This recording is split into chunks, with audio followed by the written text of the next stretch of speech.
ቢስሚላህ ወልሐምዱሊላህ ወሰላቱ ወሰላሙ አላ ረሱሊላህ እና አላህ ሱብሓነሁ ወተዓላ ኢማንን በተግባር እንዲመዘን እያደረገ ነው ያለው ማለት ነው። ኢማን የተለምዶ ባህላዊ ኢማን ኬላ አያሳልፍም።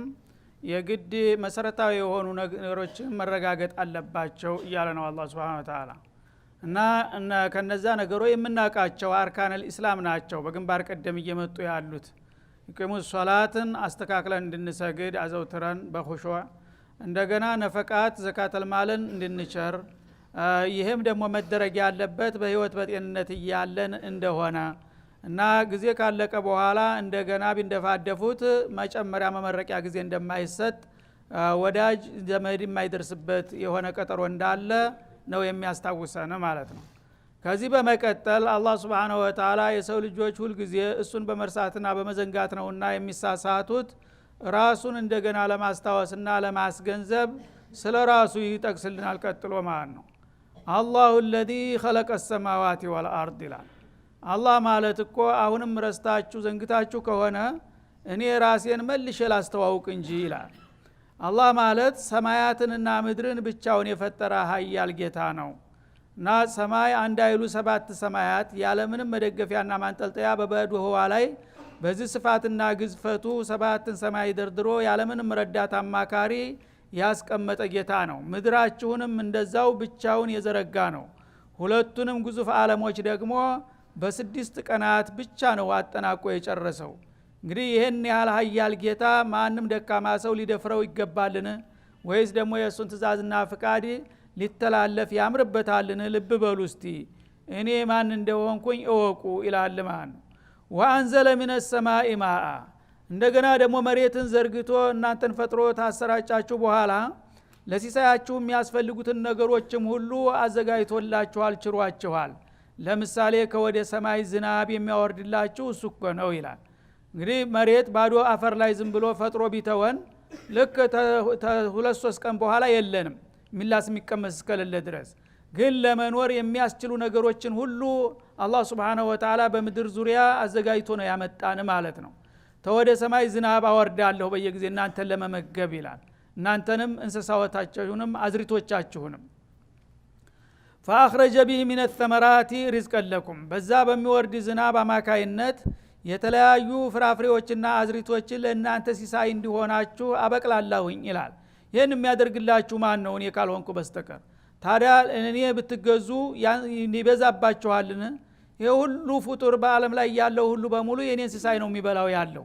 እኔ እኮ ሌላው ቀርቶ ሌላ እርምጃ መውሰድ የቀርቶ ዝናቤን ብቻ ቢይዝ በአለም ዙሪያ አንድ ቀጥታ መውረድ የለበትም ብል ሁላችሁም ከሳምንት የማያልፍ እድሜ ነው ያላችሁ።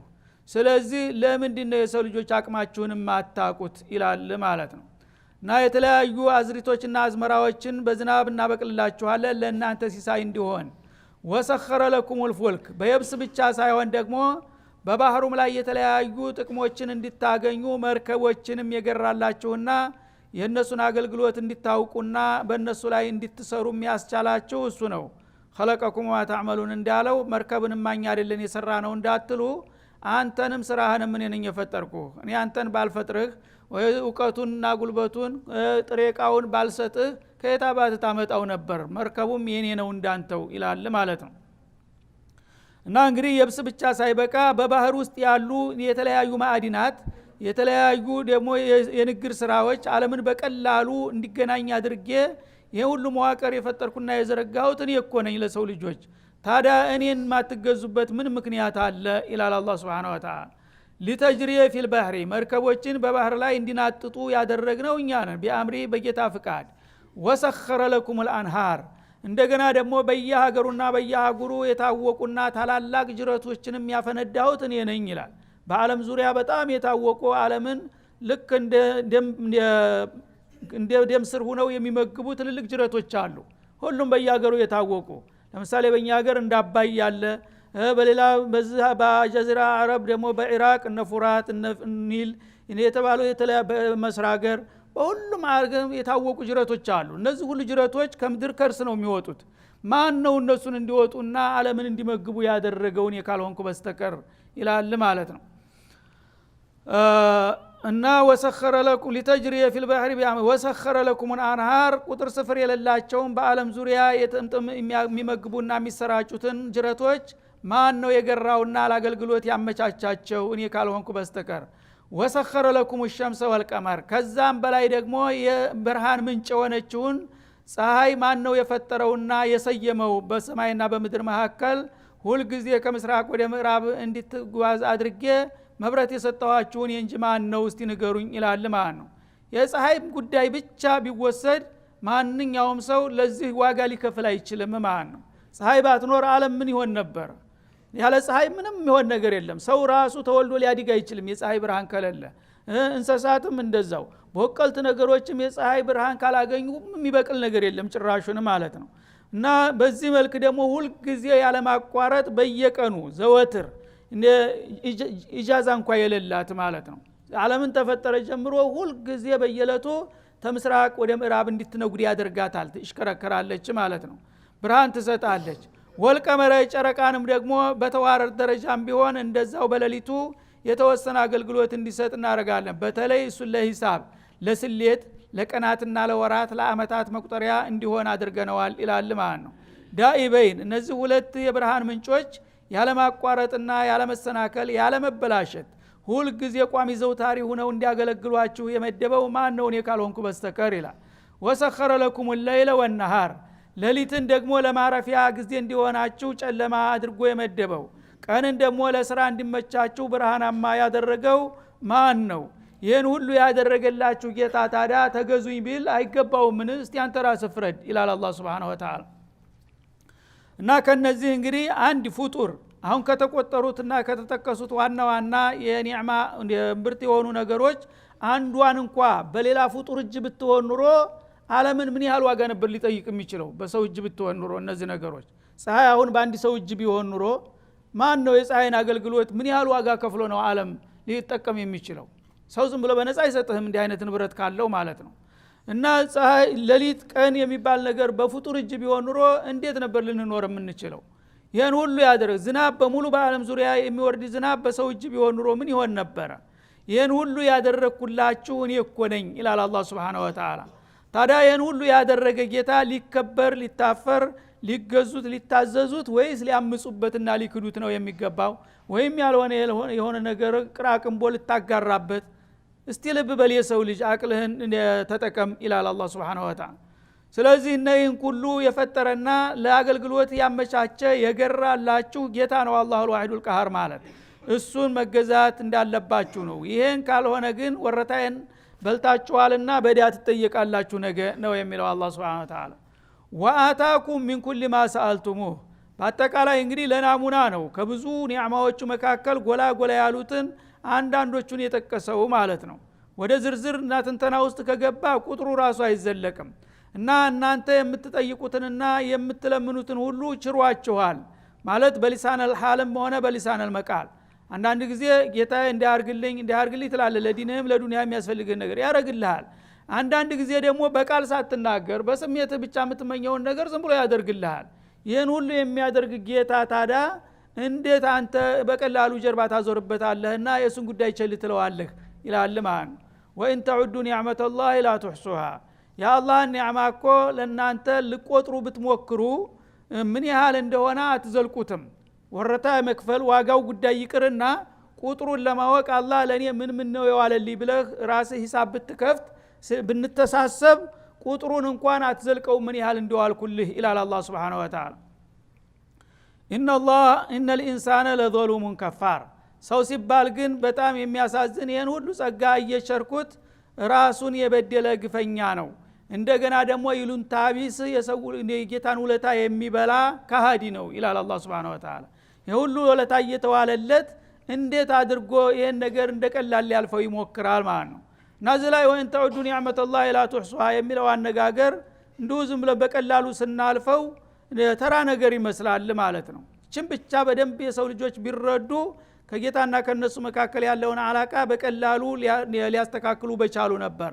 አላህ የዋለልህ ውለታ ወረታውን መክፈል ወይም ዋጋ መክፈል ሳይሆን ልኩን እንኳን አታቀው ምን ያህል እንደሰጠው ቁጠረው ብልህ እንኳን ግማሽ ድረስ ልትቆጥር አትችልም፣ መጠኑን አታውቀውም ይላል አላህ Subhanahu Wa Ta'ala። ብዙ ሰዎች ባለማወቃቸው ይሄን አነጋገር በጣም የተጋነነ ነው የሚመስላቸው። በተለይ በዝቅተኛ ደረጃ ላይ የሚኖሩ ሰዎች ሀብት የሌላቸው ሰዎች እና ለኔ ምን አድርጎልኝ ነው የሚለው ጭራሹን ነገሌ በጣም የታወቁ ሀብታሞች ይበላቸው ለነሱ ግድ የለም ያለ ብዙ ሚሊዮን አላቸውና ማለት ነው። እኔ ግን ለራሴ ቁርስ መግዣ ማጣለው አንዳንድ ጊዜ ለኔ ምን አድርጎልኝ ነው ሊል ይችላል ማለት ነው። አይደለም አንተም በዝቶብህ ነው የጠፋብህ እና አንተ ራስህ የማቆጥረው የማዘልቀው ኒዕማ አለብህ። እያንዳንዱ ሰው ጎዳና ተዳዳሪ እንኳን ቢሆን ማለት ነው ጎዳና ተዳዳሪ የሚልሰው የሚቀምሰው የሌለ አፈር ላይ የሚተኛውን ቢሆን የአላህ ውለታን ቆጥሮ አይዘልቀውም። መጀመሪያ ካልነበረ የፈጠረው ማን ነው?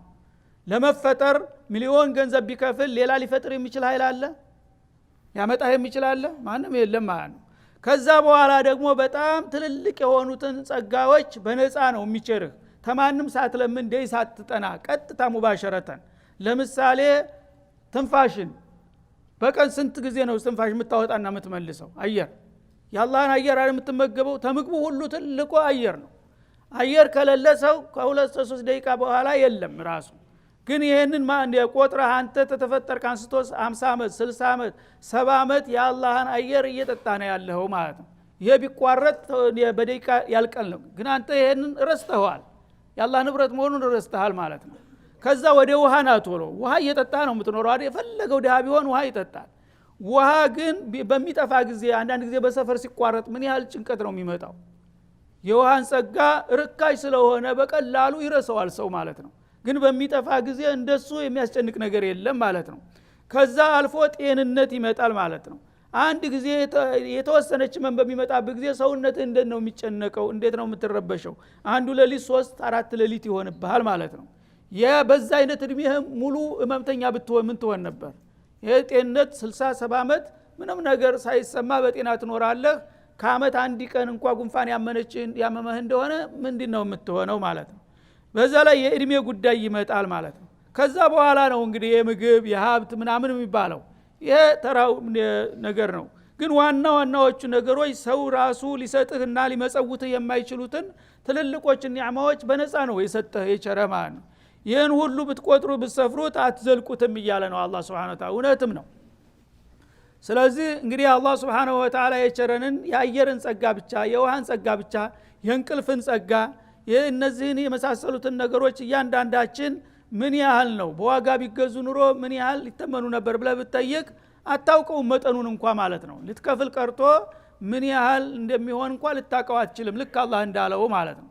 ስለዚህ ይህንን እንግዲህ ማወቅና ቢያንስ እንኳን በቀላሉ በቃልህ አልহামዱሊላህ በተግባርህም ደግሞ የተወሰነችውን አላህ ያዘዘ ብዙ ነገር አላዘዘህም የተወሰነችን ዋጅባትን ተወተህ አልহামዱሊላህ ታልከው ይሄ ይበቃል። ሌላ ዋጋ አይፈልግብህም ማለት ነው። እና አንድ ሴት ልጇ በጣም ታሞ ደክሞ በነፍስ ሆኖ ይድናል የማይባልበት ደረጃ ላይ ደርሶ ያለ ድንገት አዳነላት አላህ Subhanahu Wa Ta'ala። እዛ ጊዜ በጣም ተደሰተችና በአካባቢው ሼክ ነበሩ ሄዳ እና ጌታዬ እኮ ልጄን ተሞታፋ መለሰልኝ ምን ላድርግለት አለች ደስ ብሏት። እና እሷ እንግዲህ ይሄን ያህል ገንዘብ ይሄን ያህል በሬረጅ ምናምን እንድሏት ነው የምትፈልገው ሀብታም ባለጸጋ ናት። ይሄ ጊዜ አልহামዱሊላህ በይዋ በቃ ይሄ ብቻ አለች። ይሄ ብቻ አሁን ሌላ ታንቺ ምን ይፈልጋል? ሁሉ ነገር የሰጠሽ እሱ እኮ ነው። እና አልহামዱሊላህ ካልሽ በስሜትሽም በቃልሽም ይሄ ነው የሚፈልግብሻል። እኔ በገዛጁ ዋጋውን ያሳነሰው ምን ላድርገው ታዲያ? ስለዚህ እንግዲህ አላህ Subhanahu Wa Ta'ala ብዙ ሰጥቶን ትንሽ ነገር ነው የሚፈልግብን ለናሙና ያህል ለታማኝነት ያህል እና እንድናምጽ አይፈልግም ማለት ነው። ሰዎች ግን ይሄንንም ይነፍጉታል። ከዛም አልፈው እንዳውም እሱ እንደሌለ የሱ ጉዳይ እሱ የሚለው ነገር ውሸት እንደሆነ ሩሱሎችን ያስተባብላል ኪታቡን ይክዳል ማለት ነው። ታዲያ ይሄን ሁሉ ግፍ የሚፈጽም ሰው ዘሉሙን ከፋር በጣም የለየለት ከሃዲና ግፈኛ ነው። እንዲህ አይነቱን ታዲያ እኔ ብቀጣ ምን ትላላችሁ? እሱን ካልቀጣሁ ደግሞ ማን ልቅጣ ነው የሚለው አላህ Subhanahu Wa Ta'ala። እና ይሄንን አውቀው የሰው ልጆች እንግዲህ በቀላሉ አላህ Subhanahu Wa Ta'ala የሚፈልግባቸውን ትንሽ ዋጋ እንኳን ወረታቸውን መመለስ አለባቸው። ሁሉን ነገር እኔ አድርጌላችሁ ሁሉን ነገር ደግሞ ለሰይጣን የምታውሉና እኔን የምትክዱ ከሆናችሁ ከዛ በኋላ ያው እተሳሰባችኋለሁ በቀላሉ አንላቀቅም በማለት ያስጠነቅቃል ማለት ነው። ስለዚህ አላህ Subhanahu Wa Ta'ala እንግዲህ የመለክቱን እንደደረሰንና ለመስማት እንዳበቃን እንድንረዳና እንደገና ደግሞ በቅንነት ትእዛዙን እንድናከብር የከለከለን እንድንከለከል የነብዩን ፈለግ እንድንከተል አለይሂ ሰላቱ ወሰለም እያሳሰብን የዛሬው ደርሳችን በዚህ ላይ ይጠናቀቃል። ወሰለላሁ ዐለ ነብይ ወኢላ ሊቃኢና አኺር ወሽኩራ